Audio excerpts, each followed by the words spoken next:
2019. My name is Trisha, I am the organiser of FinCon. Obviously I do get help with this. Nigel and Alison, she's up there, checking people in. This is FinCon's second year and we have had so much interest. It's been fantastic. We can't believe it for the second year. And now I want everybody to give a big happy birthday to Paul. He's birthday today. It's his 40th.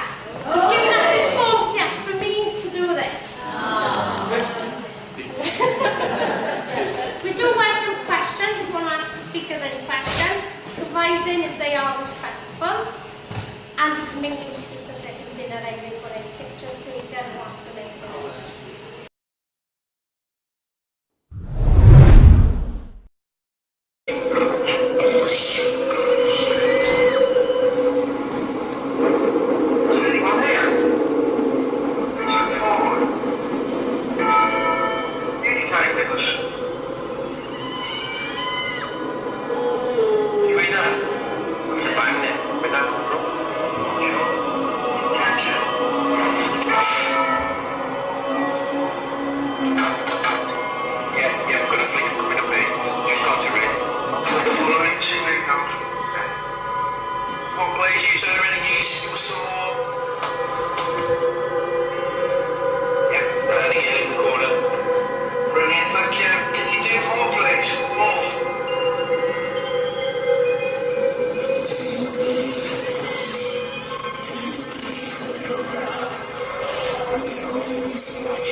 Right, thank you everybody for coming here today, supporting FairCon and Trish and Afterlife.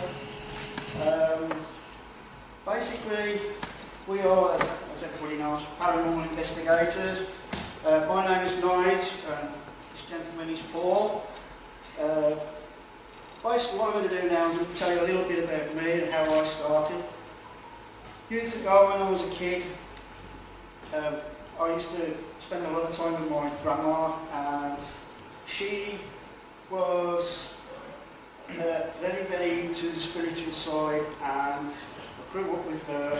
She used to read tea leaves and go to spiritual churches and all that type of thing. And obviously it rubbed off a little bit onto me. Later on, as I got older, I got into science fiction field. I used to do conventions, stuff like this, as a guest speaker and running the whole thing like Trish has done. And as I progressed, I did a lot of research into it. My interest got further and further and deeper. I went to Rugeley and I went to a UFO club. And when I was there was some paranormal investigators there, and they were really, really interesting. But also, obviously, there was UFO people there. And they was showing different things, orbs and how crop circles were made from these orbs and so on and so forth. And it just grew and grew and grew, and I started getting into the horror scene and that, TV shows and all that. And as I grew more and more, I did more research, more reading, and it just took hold. And I just wanted to join a group, so I joined the group. I didn't like what they were doing, so I left that group and I joined another group. And although they were different and we did actually do some investigations with them, again it wasn't quite what I wanted. I wanted a more serious side. I wanted to investigate properly instead of messing about, having a laugh. Yes, that's okay on occasions, but paranormal is very, very serious in parts. So yes, don't mind the laugh, don't get me wrong, but there is a very big serious side to it. And I did more research, and then I started getting diplomas and stuff like that. And then I decided to, in 2008, start my own group, which is SPECTRE Team. and progressed from there. And since then now I've become a parapsychologist, demonologist, and stuff like that. I'm with the exorcism and demonology with Gert. I'm in that group now, and at the moment I'm doing cryptozoology. Hopefully I'll get that one too. And that's the way it has come. It's progressed. We've done more and more and more stuff this year than any year over the years. So I'll jump over to Paul now. You should. Okay, I'm Paul Southey. I've been involved with paranormal or with the group for coming up to about 8.5 years now. But I started off as a bit of a sceptic. Growing up, I was always told there's always a rational explanation for stuff. Probably the earliest encounter was when I was only a few months old, growing up in Lichfield. And my mum came out to the kitchen to see two elderly people looking over my cot. That was probably the very first experience, way back. But from then, growing up, moved into a house in Willenhall, and I'll always remember this one night. The dog we had at the time, early hours in the morning, started barking his head off in the hallway. So woke us up. We started to come down the stairs to see what he was barking at, and we caught the dog jumping in mid-air, stopping, and then getting thrown back into the door, to where he literally crapped himself and ran under the stairs and hid in his bed. For 3 days he wouldn't come out. But we was always told, oh, a seizure or something. So my mum shielded us from it. Moving on from that, we had a few other odd occasions. My mum's wedding ring disappeared. She took it off to peel the potatoes. When she grew up potatoes, and actually went to put it back on it, wasn't there. We had to pull her out to check all the drain pipes of the sink, just in case it fell down, but there was nothing. A few weeks later, she came in from shopping, us children was all at school, and the wedding ring was just in the middle of the table. So it was quite weird. On a photography assignment from my comprehensive school, a very cold December morning with the snow on the floor, we was given an assignment to go out and take some nice pictures of the snow scenery. So as you do, walked around snapping a few photos. Came back to school to develop them. The teacher was helping me at the time, and he noticed something on one of the photos I'd taken of a childlike shadow outline standing in the middle of the road. Now, the road where this was taken on was a notorious black spot for children getting knocked down going to school.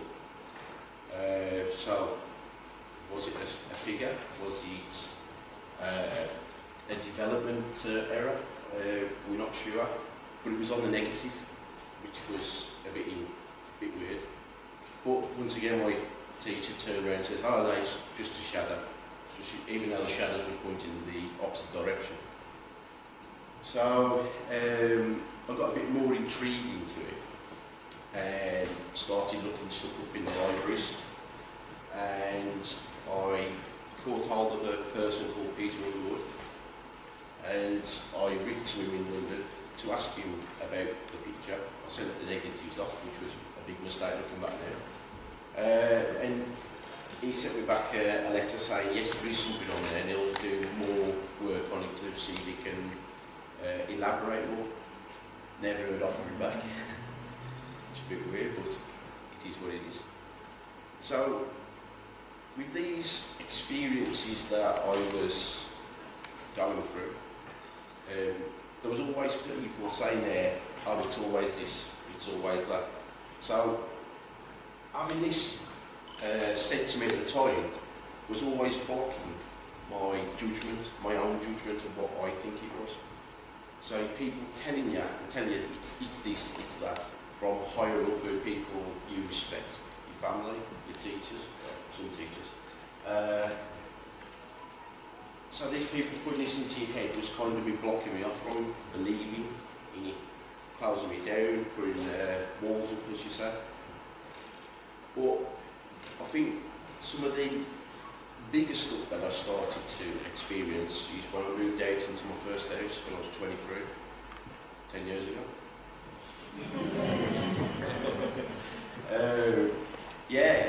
The one day I came in from work, opened the front door, and it was just full of smoke. I thought, oh crap, the house is on fire. As soon as I thought that, the smoke was just completely just normal. I thought I was up in some kind of stress episode, so I found in work the next day, so I couldn't improve it.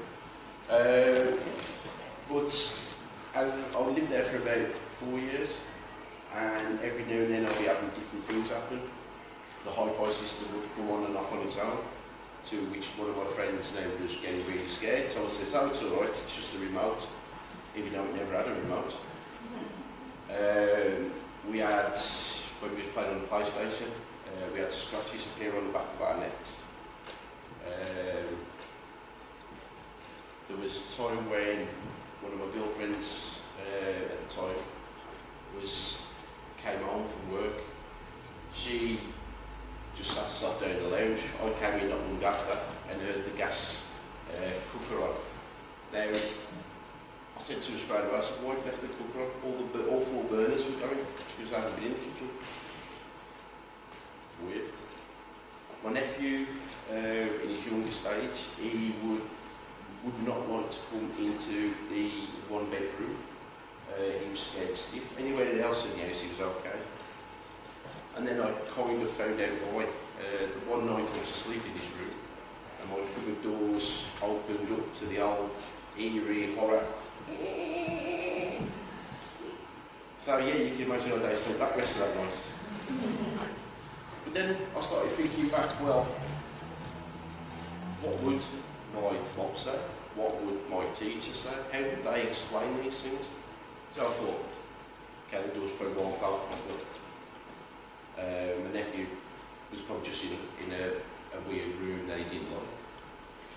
So I started to get myself into thinking a bit more from the skeptic's point of view with stuff, trying to rationalise stuff. Moving on from that house, I moved into another house where enough people saying their children were up and down the stairs. I never heard it, but I don't have children, so. The house that I live now, though, the third house, once again I seem to find these houses. We have a gentleman who passed away there called Frank. One night with the team was doing some new experiments with table ticking.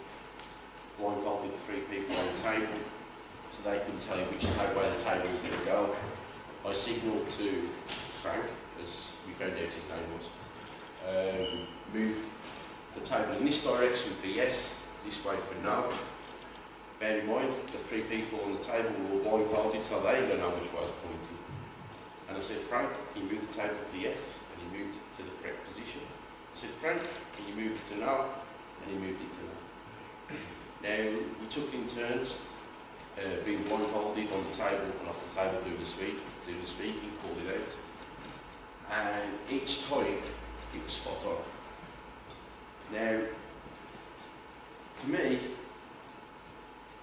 trying to think rationally what that could be, could the people blindfolded, be seeing and pushing it? Or was it energies, entities, spirits moving these tables? So, bearing back into 2011 when I joined the group, I joined as their skeptic. I joined to rationalise what we find, what we experience, and there's been a lot that I've said, okay, at the time that we recreated, it was very similar to it. But there's also been a lot of times when it hasn't, and these times I'll just say, I'm going to mark that up as unexplained. I won't say it's paranormal, I won't say it's definitely a ghost or it's definitely that, I'll just say it's unexplained. So it's an enjoyable part being a skeptic, because you're thinking rationally before you think straight away it's a ghost. Whereas some people, they hear about it, it's a ghost. No, it's not, just not the table.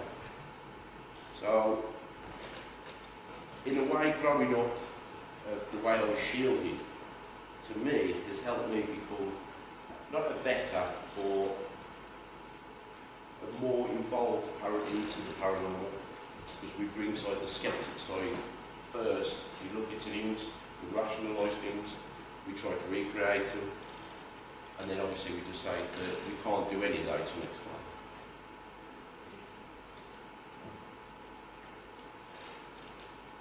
Okay, so now what we're going to do is what we do. Basically, we use traditional methods, which is it's the dowsing rods, it's the old school Victorian seances type, so you've got your dowsing rods, your table tipping, your crystals, anything to do with the old traditional method. We find that some spirits react more to the old style, because that's the era they was growing up and they're putting something digital down because they don't know what the hell that is. we use the scientific technology, which is all the new equipment that's out. We've tried a lot of it, some of it works, some of it don't, some of it, you know, but you've got to try it to make sure. But, you know, if you get something really good and it tallies, then that's good. If not, sometimes you get a lot of junk. Cleansing and spirit rescue, what we do there, if we go to a house and there's problems in that house, we will, if asked, cleanse it.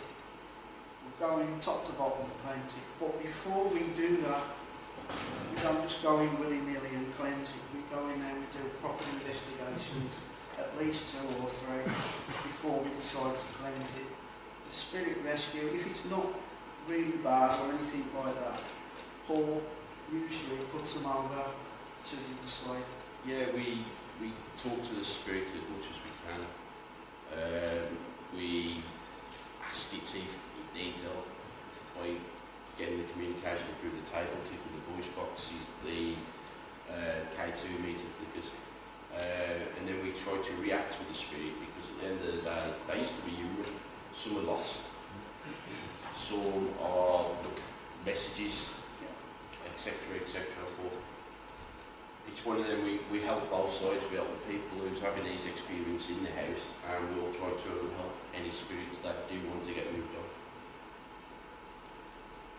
Then we do house and public investigations. Now the house ones we take very, very seriously, because it's people's houses. Sometimes there's something there, other times there isn't. Sometimes there may be something there, but it's not, you know, visible, it's not showing. We've been back a couple of times and it has come out or it hasn't. There's one particular case that we have been working on there for a few years, and we've had quite a bit of activity there, haven't we? The people that live there welcome us, trust us, even give us the keys and go. So, because we've been doing it that long now. We keep giving them results, findings, what we do. Public invest, we get asked to help a lot of other teams all over the place now. It doesn't matter where we are, they keep asking us to come and join them, come on our invest, help out, help run it, etc., etc. So that has been quite big this year, hasn't it? We're doing well, very good now.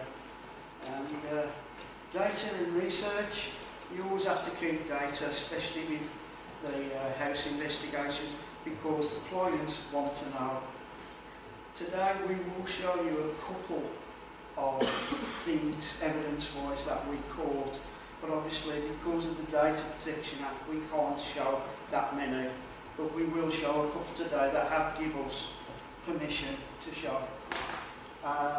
The researchers will say if we get stuck we have to research as much as we can. Yeah. We tend to, we like to go as what we call blind into a place, so we don't like to hear what's been going on, where it's been going on, names that have popped up. We like to go in and investigate ourselves, see what we can find, and then after, do the research and see if we can collaborate any of that together.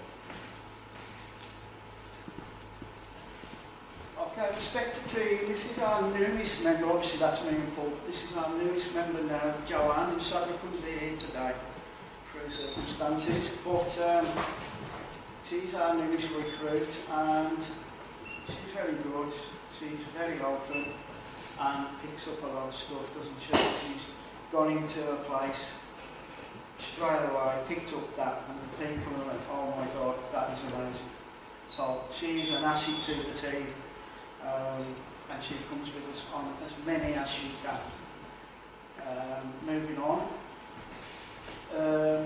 That there, Southey Webster, that is my daughter. Now she's got 2 children, so she can only do the odd investigation. But like me, she absolutely loves it, and whenever she can, she comes and joins us. Jason, he's like a staff member that comes along again when he can to some of the events. Tim, he's the same, a lovely chap, into the urban stuff, very knowledgeable, very interesting, and quite clever, isn't it? Moving on. Right. So, what we're going to show you now is something that I captured at a house investigation that we've got asked to come on to. She says that she was experiencing stuff and she wanted us just to try and prove that she was not going nuts. The picture that we're about to zoom in on in a second, I took with a night vision camera and I was just panning around. Just before I started the video, SB7, which is a digital radio, a child's voice came out and said "Mommy," which is quite interesting because after we learned that the experiences that they was having was due to their child playing with another child. So when we was panning around, we noticed there was a figure looking back through the crack of the door. If you see it. I don't know if you can see that, make that out, but it's like the head's here, the eye, the rest of the body panning through. At the time when I slowed the footage right down, and that's when we managed to like spot it off the video, which was quite interesting at the time because inside the cupboard it was just bare, there was nothing in there. On the video you do see it darting and literally just vanishing away. Can you all see that there as well? Yeah. So it's quite an interesting capture. Once again, from the sceptical point of view, I just raided the cupboard, nothing in there. Tried to recreate it by putting some lights on it, but as you can see, there was no light source coming up. So to me, that I couldn't explain that one. So I just wanted to do. And the only other good thing about that cabinet is it's got a good pair of knobs.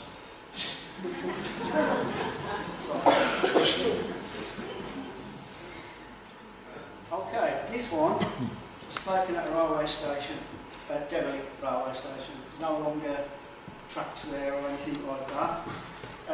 As you can see, nice big orb there. Actually, all in a nice way for you. Now, at the time, you know what people think about orbs. It's here or there. Some people believe them, some people don't believe them.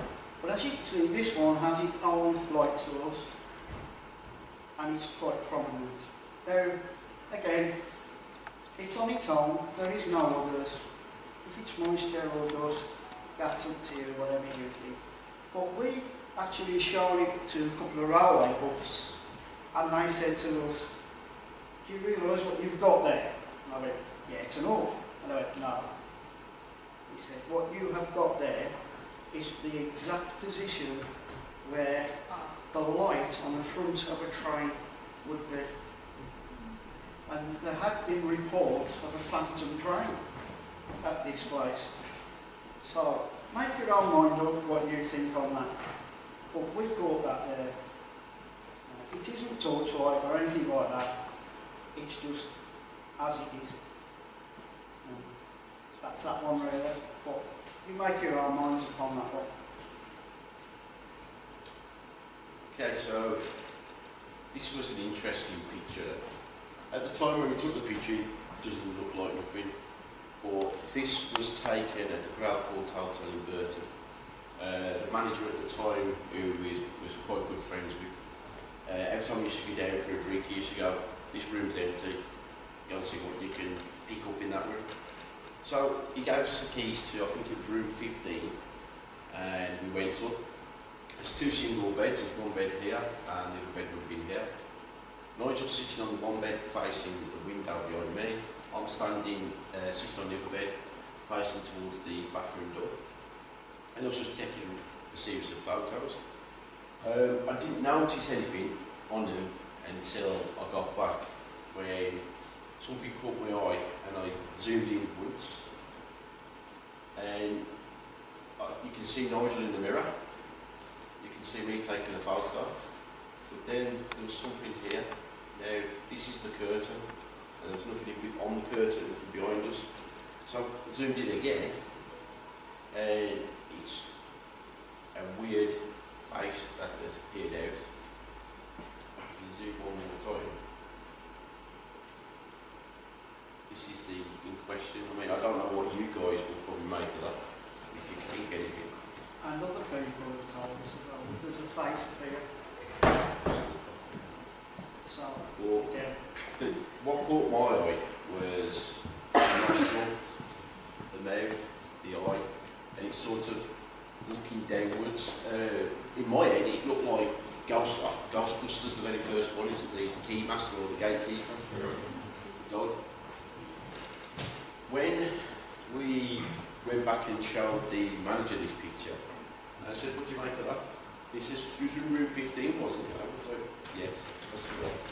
And he says, well, in that room, there's a report of a wet dog smell, or even a dog growling, which was, okay, could it be a dog, could it be, I don't know, but it was just something that wasn't in the room behind us at the time. It could be a dirty mirror, it could be anything, but it's, to me it's weird, I couldn't explain it. Can you all make that out? Yeah? Right, this one was taken at an asylum, which is no longer there, in Derby. We was taking lots of random photos. And obviously you can see moisture and whatnot there. But when we look closely at this one, we actually saw a couple of figures. I don't know if anybody can see that. Anybody make it? Yeah. Try and enlarge it once more.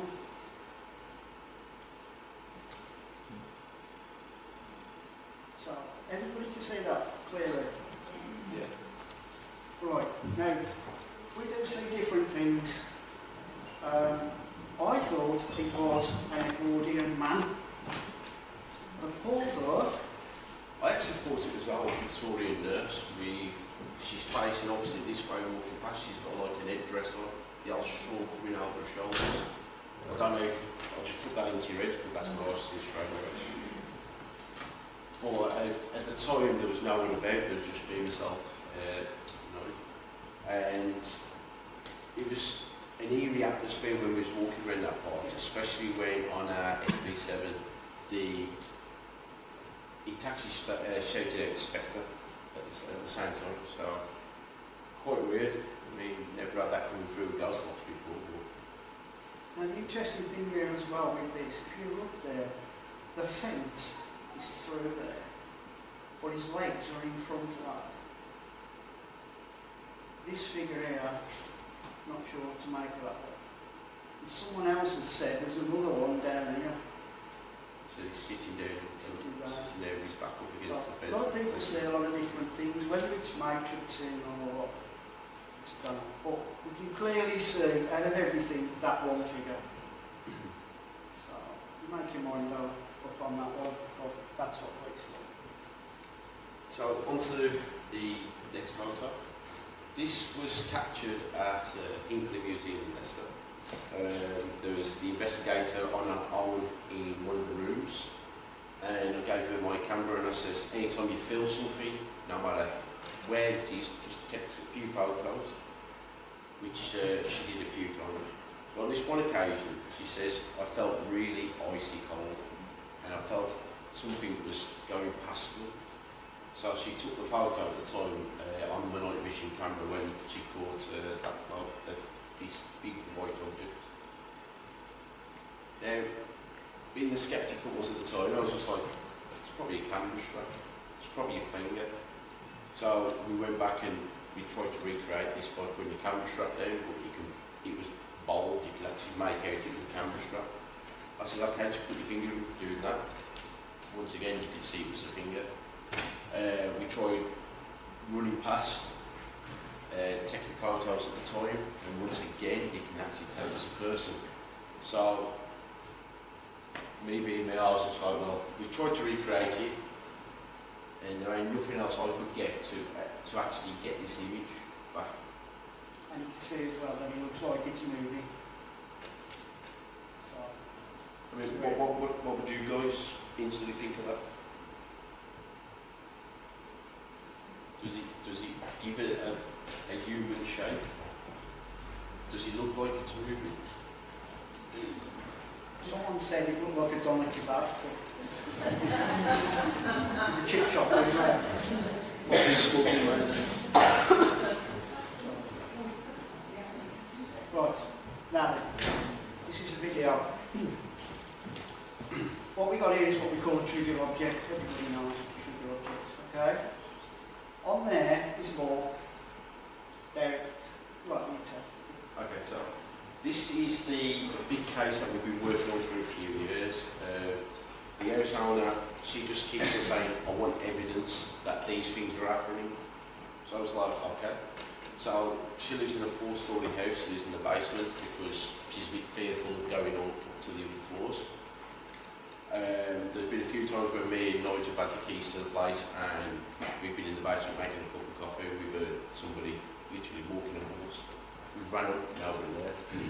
So, every now and then, we concentrate on a level and we investigate as much as we can on that level. So on the night in question, it was 1:15 in the morning on the 22nd, and this ball had been sitting there from roughly about 6 PM from the night before, and this room was sealed off, so at the time we weren't allowed in. CCTV footage just pinned onto that ball to see if there was anything in there, due to other experiences that the owners had in this room. So this has been running for a good few hours. When I came to check on it, well, when we came to check on it on board, we opened the door, we noticed the ball was off. So we reran the CCTV footage and that's when this happened.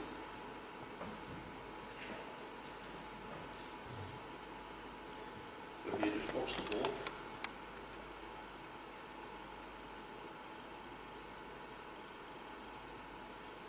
And then all of a sudden it just toppled off. Now you notice that all the blocks, and they were just blocks, are still there, they're not moved. Now someone said, oh, it's wind. Someone said it's vibration. All these things, well, like Paul said, it had been there all day, all night. So, that's why I want to see it again. And once again, the ball's just sitting on top of the block. It's been there for hours. And then all of a sudden it just goes dink. It's quite rude. Now, just to show you that from the skeptic's point of view, e.g. me, I was there, oh, it's vibrations, or it's draft that's just come through. So, we found a clip then from the night after where the ball is still there on top of the blocks. This is Nigel getting ready to go and sleep in the room. Do you want to play the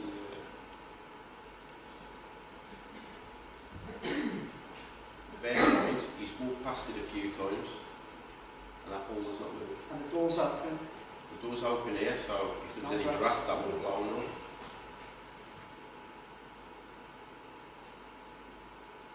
You didn't get undressed on this one, did you?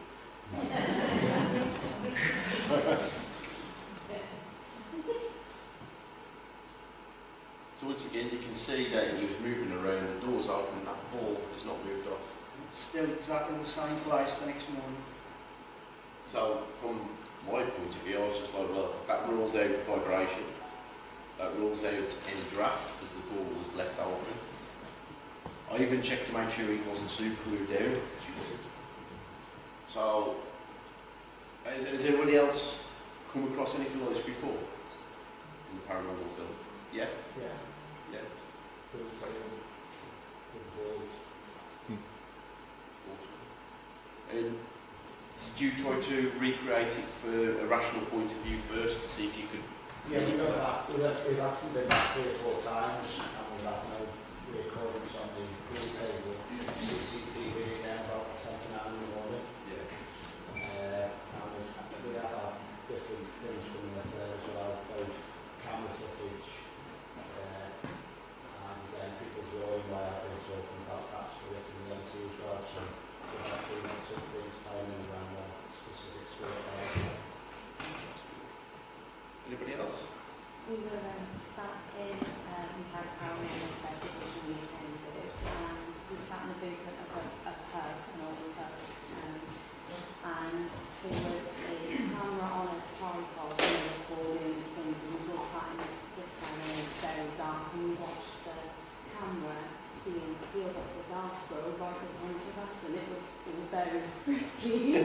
Me and my sister we just hugged each other, and it was really scary, but it just happened in front of all of us. It was really quite something. I've actually got footage of that as well, if you want to see that. Oh yeah, that'd be great, yeah, please. That's great. So, once again, we ruled out physical, we ruled out weather conditions, should we say, and we couldn't get that ball to drop off. So, was there something in that room that did it? What next one? The next one is in the same place. It's just that this one is taken off the monitor, so it is a bit wobbly, I'm afraid. So once again, you've got the ball You've in still got the position ball still. there. Ball. Well, on this one, watch the door. The door's here.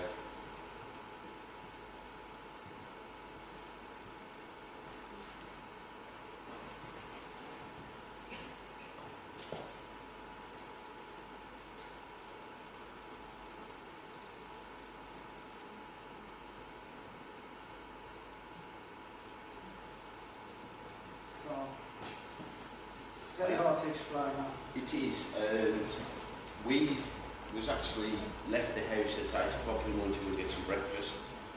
We didn't turn back up till it was about 10ish, I think we were back.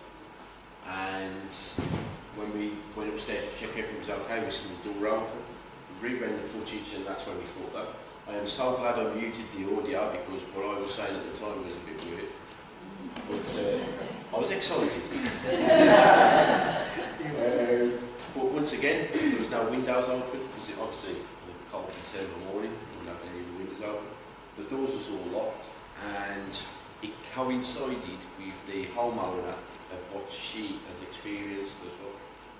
So when we showed them this gave her a nice feeling to show that she's not going mental, and another feeling she's like, well, what was that then? And another thing to consider there, if that was draft, you didn't knock the ball off. Yeah, because the ball was still. So, Interesting place, absolutely interesting place. So, with the experiences from, don't show his face, with the experiences from the other house, we learned a little bit more of other things that was happening. She touched on to the UFO side. Apparently over the area where she lived there's a lot of UFOs been spotted, even what an alien has been seen in the house. Obviously these was all claims, so we had to say, well okay, let's see what we can do to get into that field to learn a bit more about it, because obviously with the UFO I was yeah, whatever, don't believe in that, no way. So we decided to add on to the SPECTRE side a Skywatch group. and that's where Tim and Jason helped us out on. It's only been going about a year now, just over a year, and on the 4 times we've gone out and done some sky watching, it's literally what it says. We go out to a rural location and we just look up, see what we can see what we can experience. The first time that myself and Tim, we went to a place called Rendlesham, down by Ipswich. Anybody know Rendlesham? Heard of it? Yeah? 1980s, you went farmland it in the forest, and the RAF at the time went out and documented an interesting audio tape about this. They've also done a UFO trail around the forest, which you can go down and have a walk around. It's a long walk, trust me. But yes, me and Tim, we went down and we done some sky watching down there on one night. It was 1 o'clock in the morning, we was heading back to the hotel, cold and tired, when we was coming down the main road and we seen this amazing white light that appeared just above the horizon in front of us. At first I thought it was car red lights coming down the hill, until Tim told me there's no hills around here, that's where there's 2 army RAF bases. It's all flat land.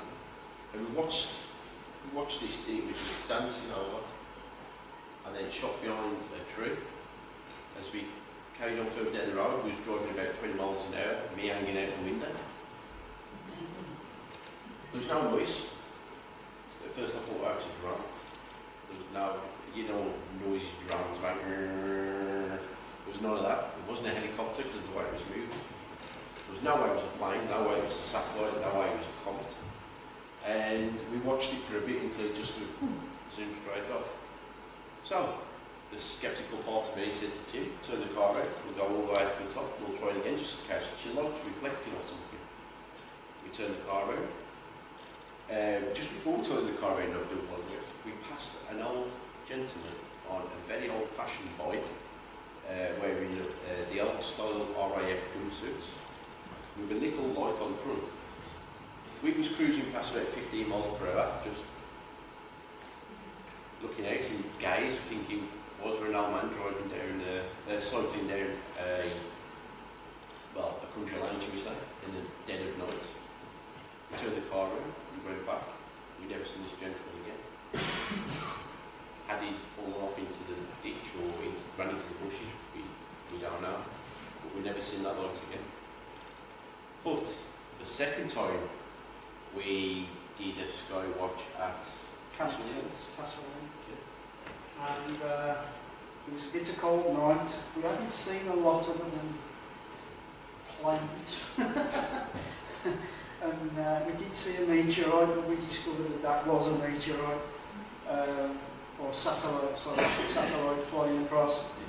And at that point we got so cold we decided to go home, pack up and go home. Said goodbye to Tim, he drove off. Paul was bending down, as usual, taking off his boots, and as he was doing that, me and Jason saw something fly straight across the sky, down into the trees, and totally vanish. And there's us going, oh, look at that, look at that, look at that, and he's going, what, there? So he totally missed it, Tim totally missed it, but both me and Jason saw it. And although I haven't got it on here, Paul asked us to do separate accounts of what we saw. And they was exactly the same. Yes, I'll just get Jason, you draw what you saw, Nigel, you draw what you saw. And then when they compared them both, they was more or less exactly the same. The only thing was a slight colour difference. Yeah. In the colour, yeah. But otherwise, no noise, no light from it. I mean, I didn't see nothing. I mean, I was, where? But once again, how can you explain that? I couldn't. So, this is something that we're looking into more now. I just joined the booth on. We do one in Birmingham. You joined the booth on group, didn't you? Huh? Birmingham UFO group. Yeah, oh yeah, I'm in Birmingham UFO group as well. And they do some sky watches as well. I haven't been on all of theirs yet, but I plan to next year. Because I do big ones. and interesting places, so might take along with them and see how theirs got. But the thing is, there's 4 of us here, they have about 20, 25, so it's more of a social thing for them. So relating this back to the case we was doing, is that basically when a UFO is spotted over their house, or they reckon they've seen an alien, they have 2 weeks of what they call paranormal hell, where things are moved in the house, voices you can hear just coming out of nowhere, doors banging, objects being moved. So we're trying to, is there a crossover? Now I've spoken to a couple of other paranormal investigators who've had similar cases where they say there's a big crossover. So at the moment that's something we're looking into. Has anybody else experienced this? Yeah? Yeah? So it's out there. What's out there? We don't know yet.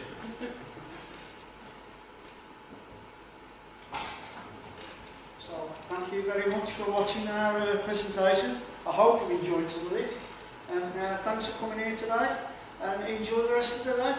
Thank you.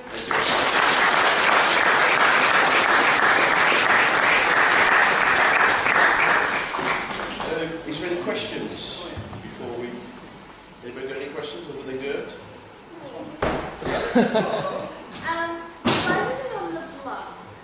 Because that would seem to me that potentially has more of an opportunity to fall by itself. The reason why is we wanted to lift it off the floor. So if anything, once again, if you've got a ball on the floor and there's a gap under the door, you've got a draft moving underneath to push it. So what we tried to do was lift it above any known drafts, which was above the floor. So it's something that we tried, and obviously that ball was there for a good few hours before anything happened. As you see, we've seen the physical side of walking around, the drafts. I mean, nothing made that ball move. Plus we had 4 different trigger objects in 4 different rooms, but it was only that room where we caught that. So, Anybody else? That's an interesting point about Rendlesham.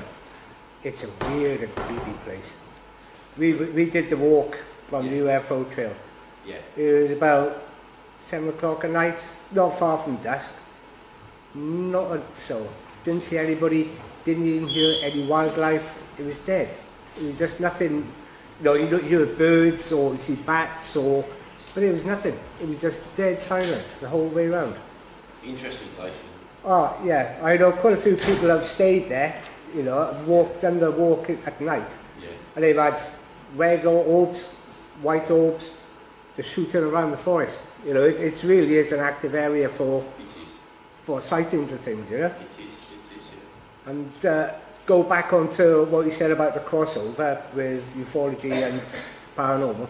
Yeah, I 100% agree. Because I'm involved with the UFO side of things. Yeah.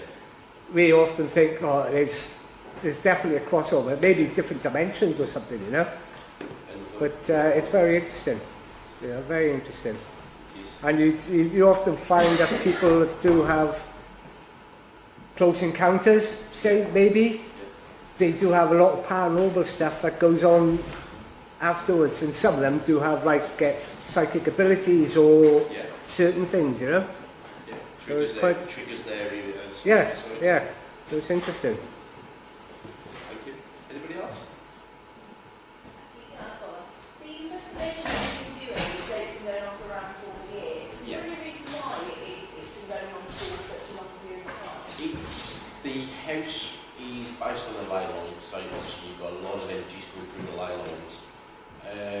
The land itself is really old. There used to be people who were on there as well on the land. So there is a load of energy in that place. There's a load of different, what they say, spirits from different times coming through. And some of them, especially the one main character, I call character, it doesn't respond to any cleansing or religious purification. So it's quite hard to actually move that one on. It's got to a point now where we've been there doing an investigation, and this we've actually got a EVP of it saying, what's that used for? And we was like, well, oh, we're asking the question. But it's a strange one, strangest case we've ever done. it is. And the people that live there have had it for years. This isn't like an on-off thing. It's continual. The good thing about it is what the family estate is. Before we came in, it was horrible. It was dark. It was a horrible place to live. But since we've been there and done what we've done, the way we go into it, you give respect, you get respect. Once upon a time, these were real people. You don't walk into somebody's house and start disrespecting them in real life. I wouldn't do it in past life. So the more we be respectful to the characters that are there, they've opened up to us. They've relaxed all of the darker side of the stuff that's been going on. We've managed to get it to a comfortable level now where the people who are living there are not as frail as they was. The best EVP we ever had, where we come through walkie-talkie, and I was sleeping in what they say is the entity room, and we just yeah, and there was only us in the house. We had walkie-talkies on so we could contact each other throughout the day. We've had no interference off the walkie-talkies, and then at 5 to 4 in the morning, we had female voice clearly come through and say, "Night, sirs, we'll sort it out tomorrow." So, out the blue. And then, obviously, when we did the investigation on the next day, it was a total different atmosphere. It was really nice, really relaxed. When the homeowners come back, they can feel it straight away and says, "I don't know what you've done, but you can feel it all around." So, they've learned to, shall we say, coexist with each other. So that's another reason why we haven't moved them on, or we've tried to move them on, some of them won't go. The ones that are there are okay with living with the ones that are alive, shall we say, and vice versa. Can I ask, is there any running water close by? Yes, there is. There's a well, a hidden well at the bottom of the well. There we are. A great source of energy. And a big river by the side of it as well, so definitely. Yeah. It could even be a portal. Yes, I think there's a portal being found there on its days. Because we investigated a person in the middle of Wales, and she'd had lots of odd things going on, which was a crossover between UFOs and paranormal. She lived in an old house which was like 400 years old. Yeah. Still really not really updated, you know. There's a river running by to it, close by, and she was getting lots of paranormal stuff going on a constant basis. And she had had quite a few really close encounters with, it was supposed to be in a helicopter, so when we were there, it's just totally woodland. I mean, the helicopter's supposed to come up and landed it through the woods, and it's impossible. But that had a river running through it as well. Definitely something there. So, yeah. Just to note as well, we have got thousands, and I mean thousands of EVPs from all over, but we didn't show any of them today because of the sound quality. The sound quality, some of them are terrible, some of them are done off the spirit box, when you've got the hissing and the and all that. So we decided against that, we just showed this evidence that we've done today. So just hope you enjoy it. Well, thank you very much. Yeah, thank you.